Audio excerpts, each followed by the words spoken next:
Can your past pain bring future joy for others?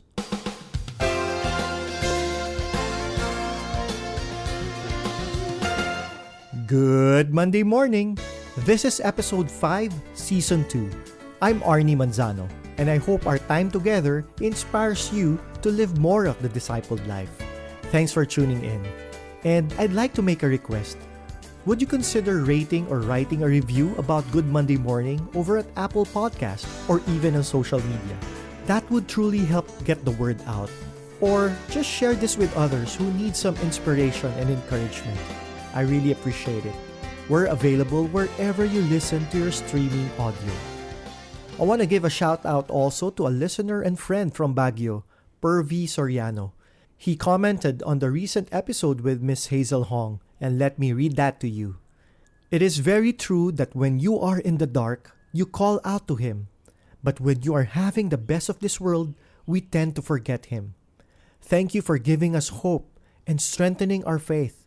It is indeed true. In God, we have everything.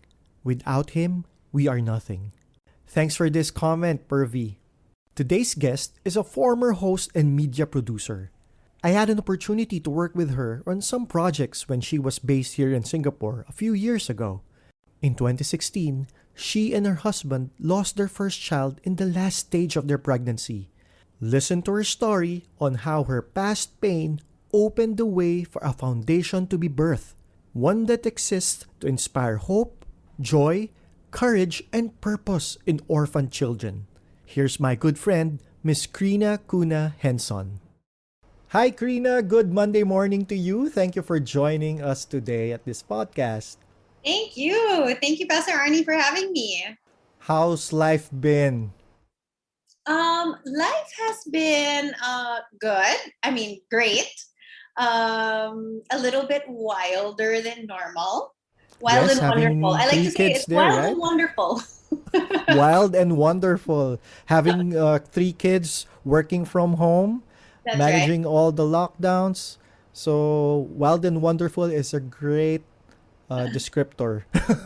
Yeah, I mean, I love having the kids around. I love being able to work from home. I enjoy it so much, especially that, I get to, just run downstairs for lunch with them and be with them throughout the day.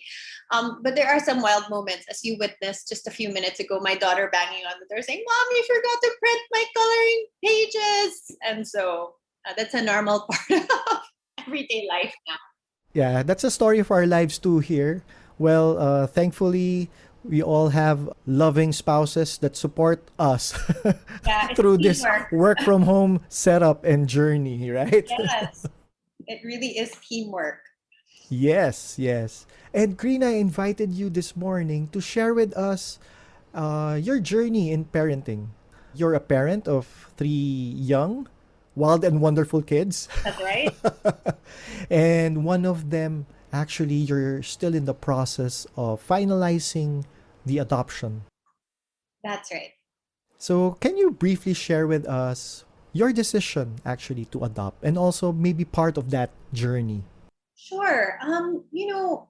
I guess it's safe for me to say that adoption came into our lives somewhat, not by accident, somewhat by accident.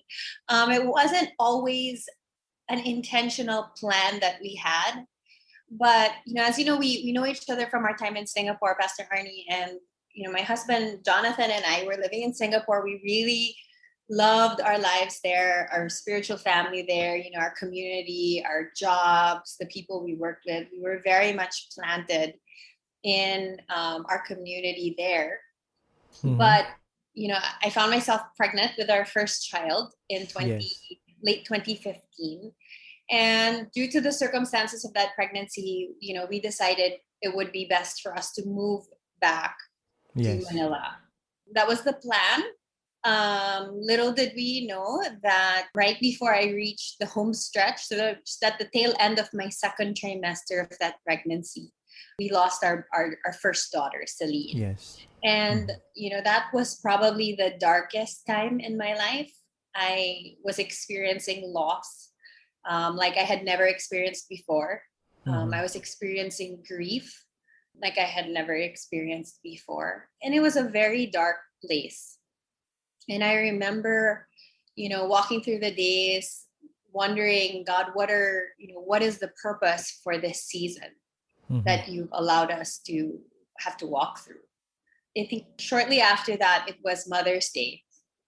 And I remember distinctly Mother's Day came. And do you know how sometimes at church they like to honor the moms on Mother's Yes. Day? And we would And like to they even give gifts give to gifts. mothers And that yeah, time. so it Yeah. was Mother's Day that Sunday. I was so nervous in my heart because I knew that, I was going to be at church, and I was so nervous because I knew that they were going to ask all the mothers to stand up. I said, why am I so nervous about this? Mm-hmm. And, I thought in my heart, I felt like a mom, right? And I was sitting there at church that day, and I was whispering to the Lord, and I said, Lord, in my heart, I feel like a mother, but my arms are empty and I don't Mm. have a child to hold. Yeah. And it was a moment where I just told God exactly what I was feeling. And I said, Yeah. Lord, my arms are empty. You've taken away from me the very thing that I thought made me a mother. And I felt like God whispered to me, and he just said, Chrina, I know your pain. I see your pain. But do you know that there are children with no mothers to hold them? Wow.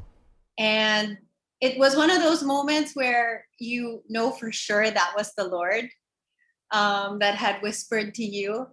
And something kind of jolted me out of the grief a little bit. And the grief that was so personal and so much about me and my pain. And suddenly God said, do you know there are babies, there are children longing to be held, longing to be loved, longing to be cared for. And, honestly, I had never thought about that. That had Yeah. not crossed my mind in that season. And so, just to kind of respond to the Lord, my husband and I, we said, you know what, why don't we go and visit some children's homes and, just respond to that little whisper of God Mm-hmm. and see what God might be doing. And little did we know, several months into that, we found a children's home that we grew to love and some kids that we became very close to. And God started to open up my heart.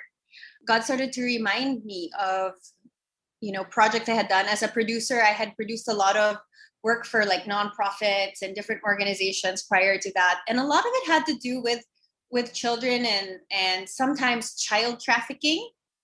And sometimes the injustice against children. And God was doing something deep in my heart all those years before I had even lost my child that I didn't know about. He was softening my heart so that at this time, when we started to visit these orphanages, it's like I could no Yes. longer It's all escape. becoming real That's in a right. It was sense. all Yeah. becoming real, and I could no longer escape the the burden on my heart.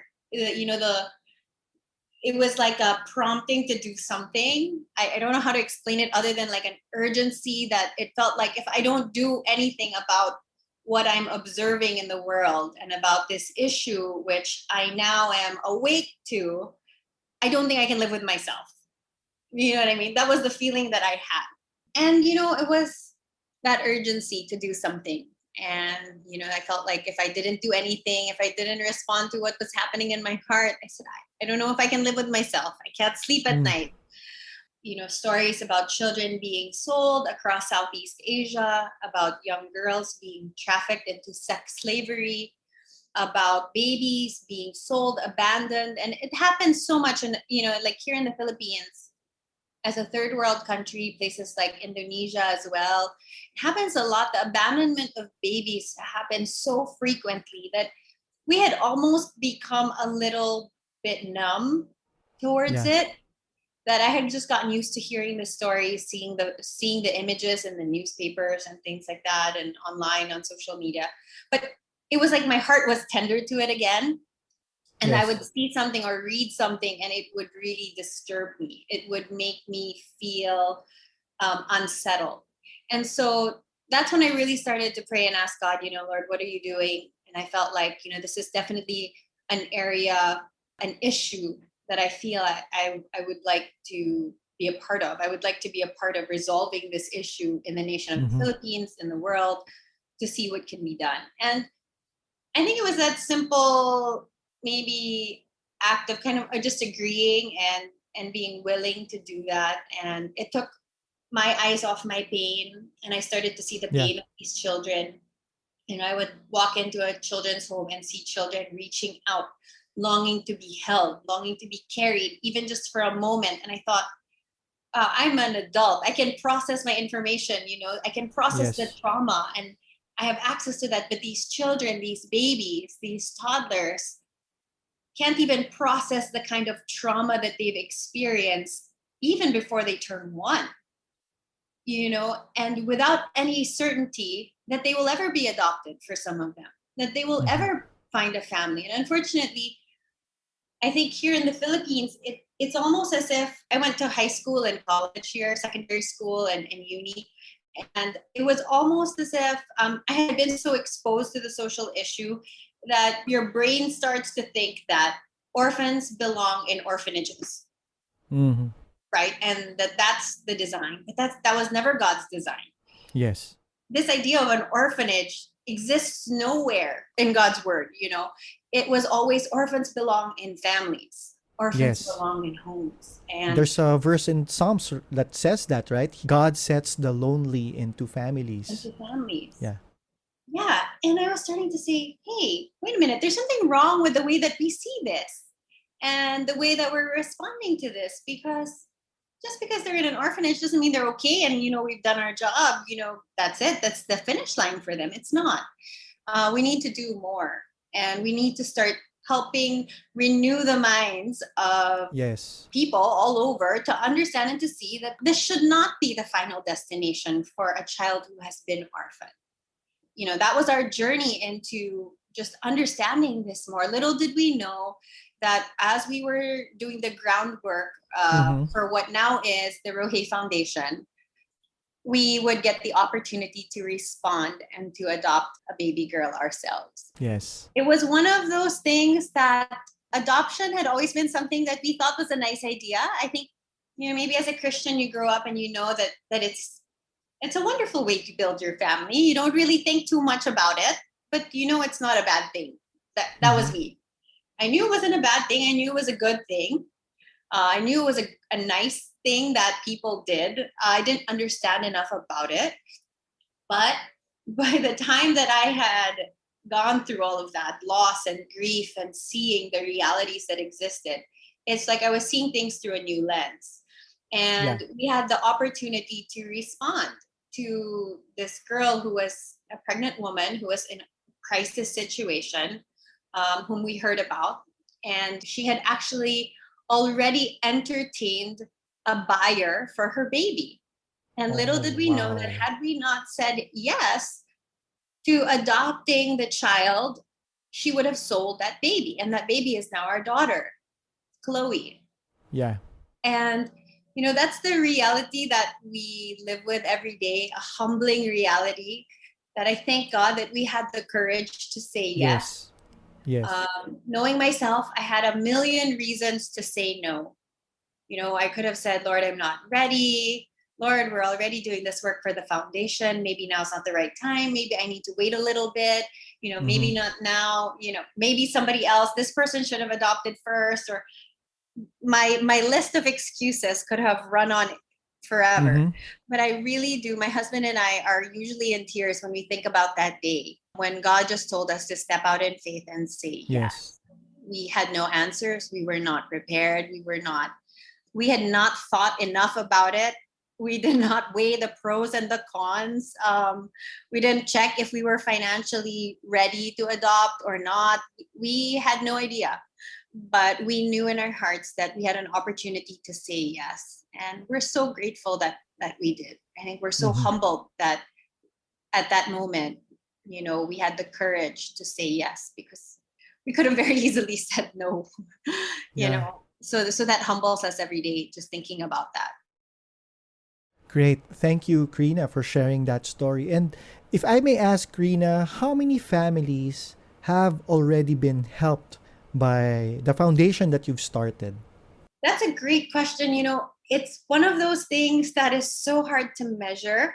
and to put a metric around the work that we do. But we're very grateful because I was meeting with my team this morning and I told them, it's so wonderful to see what God has done because after the first child was rescued, Mm-hmm. I thought to myself, wow, I think we're good here. I was so Yeah, I mean, it one was life all makes a worth it difference. for just one. Yeah. For that just one that was adopted. And then there was a family that told us, hey, we've been following Ruhe Foundation's work on social media and, we've decided to put in an application for adoption. I said, hey, we're good.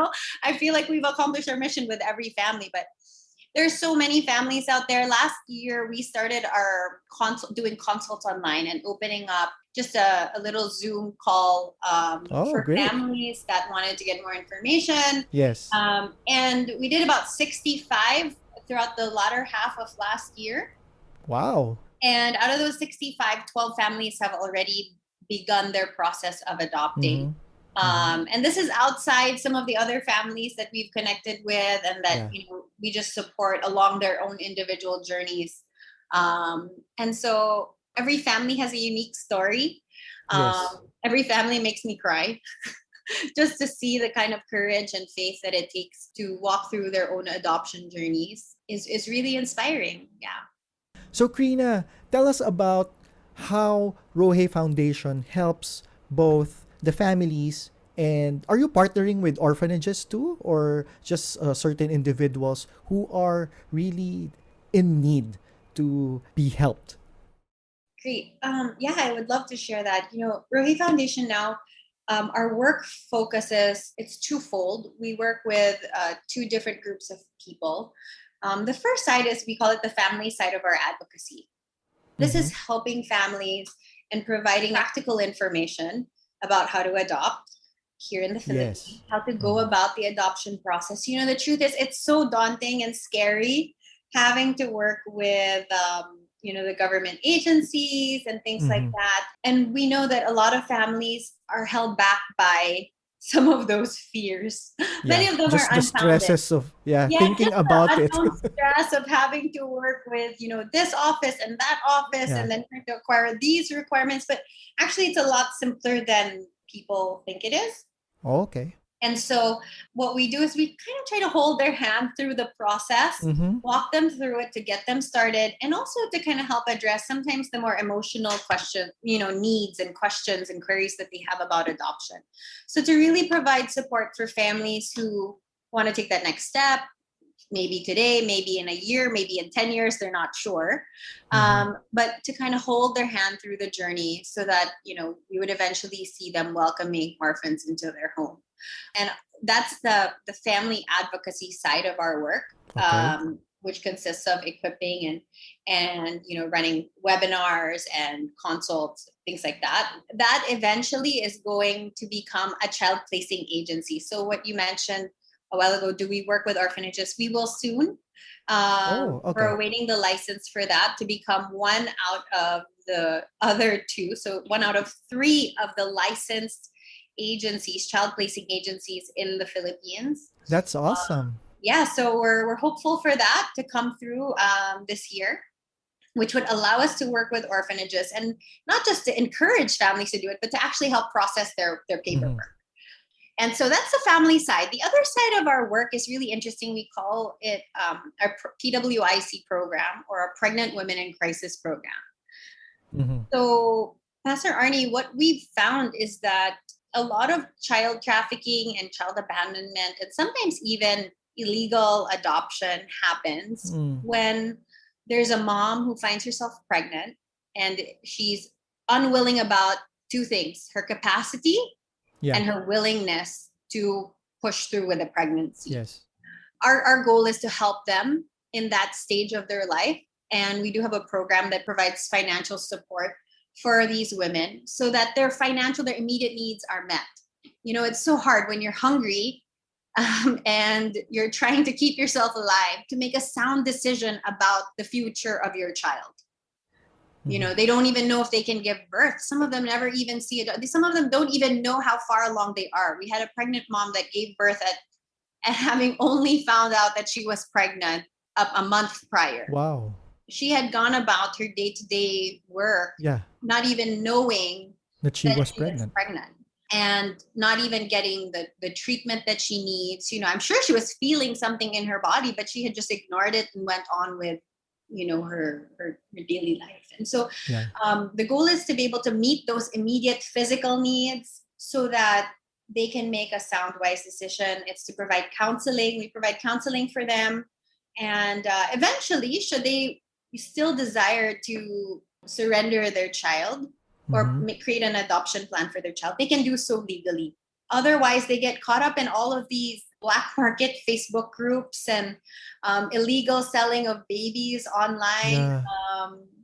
There's just so many. We hear so many cases of it, especially pre-pandemic. It was the red light district had become a hotspot for child trafficking. They Yeah. would just prey on women who had gotten pregnant by accident Mm-hmm. because of their line of work, and they would prey on them and they would offer them large sums of money. And so these pregnant women would just continue to get pregnant because actually selling their baby was more profitable than the kind of work they were doing. And we couldn't we couldn't turn a Yeah. blind eye to what was happening there. And so that's how our pregnant women in crisis program started, just to be able to help those moms so that we don't add to the number of orphans that are already in the Yes. system.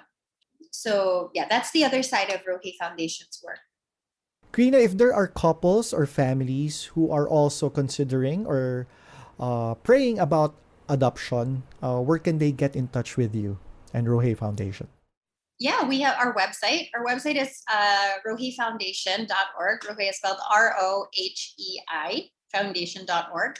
We're also on social media. So on Instagram and Facebook, you can find us as Rohe Foundation as well. And it'll direct you to either send us a message and we can set you up, and be really, really, really more than happy to sit down with you, do an online consult, whether you're in Singapore or in the Philippines, to share a little bit more about the work that we do. Great. And as we're winding down our time together, Krina, you've mentioned working from home, some wild and wonderful kids knocking on your door, not knocking, sometimes banging on your door. Banging, But yeah. I have a set of questions here I call the speed round. So just spur of the moment answers that you would give on my questions here. So let's start. All right. Is there one new skill or thing you've learned to do recently? Cook with an air fryer. Awesome. Well, The air fryer has become my new best friend. We don't have a microwave. My mom has banned me from having a microwave, but the air fryer for me is just so convenient. So it's yes. my new kitchen toy. Yeah, that was my gift also to our family last December, an A air great gift. fryer. Yeah, it's a really Okay. good gift. I know you love music. You were part of the worship team when you were here, along with your husband here in Singapore. Yeah. Is there one song on your current playlist? I've been listening.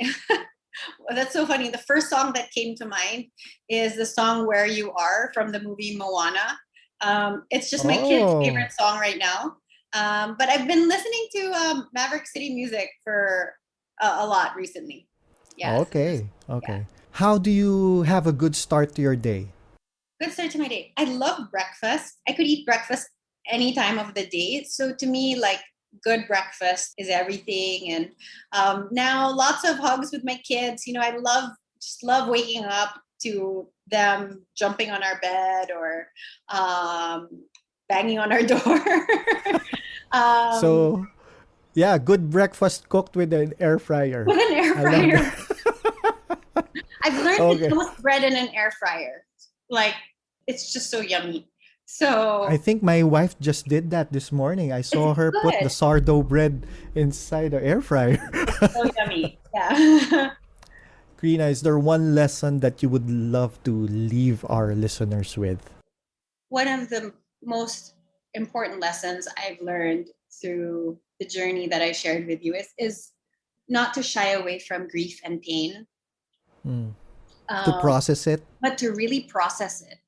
Yeah. Because I think had I not processed the grief and I'm the kind of person who I'm not so sounds weird, not so emotional, but I'm the kind of person who can move on quickly, who can quickly, just dust yourself off and keep going, or, just sweep that under the rug and pretend it wasn't there and, just go on with life and act like nothing bad happened. When we lost our first child, I think, processing that grief made all the difference. And because of that, allowing us to really walk through that dark season with the Lord is what positioned us for the plans that he had for Rohi Foundation. Yes. And had we not processed that, I would have never adopted my daughter, Chloe. And I can't imagine what my life would have been like had we not adopted Chloe. Every day we wake up and we say, can you imagine if Chloe was not part of our lives? And we can't. It makes us sad to think, what if we said no? Or, what if we didn't process that pain enough and we just said, we're too hurt to go on, or we're too hurt, we don't even want to deal with it. So, we're grateful for that, for the fact that we were able to intentionally process that grief and that pain. Chrina, thank you so much for spending your morning with us. Thank you. Thank you for having me, Pastor Arnie. I really enjoyed this time together. God can heal us from our pain or our dark and difficult experiences when we allow Him to take us by the hand and walk us in His light. Your story can change, and it can bring a blessing to you and even something beautiful for others. 2 Corinthians chapter 1 verses 3 and 4 says, all praises belong to the God and Father of our Lord Jesus Christ, for He is the Father of tender mercy and the God of endless comfort. He always comes alongside us to comfort us in every suffering, so that we can come alongside those who are in any painful trial. We can bring them this same comfort that God has poured out upon us. The Greek word for comfort is paraklesis, which means a calling to one's aid. It is expounded to mean that there is a holy urging used by God to directly motivate and inspire us to carry out His plan, delivering His message for everyone. Just like how the Lord is using Chrina right now to bring joy to families considering adoption, give hope to children who are orphaned and abandoned, and even fight injustice plaguing our society. When you allow God to comfort you, I believe your past pain can bring future joy and hope for you and for others. I hope this episode was inspiring. Share it with others who need some encouraging. Follow us on Facebook for daily inspirational content. That's it for today. Have a good Monday morning and a blessed rest of the week.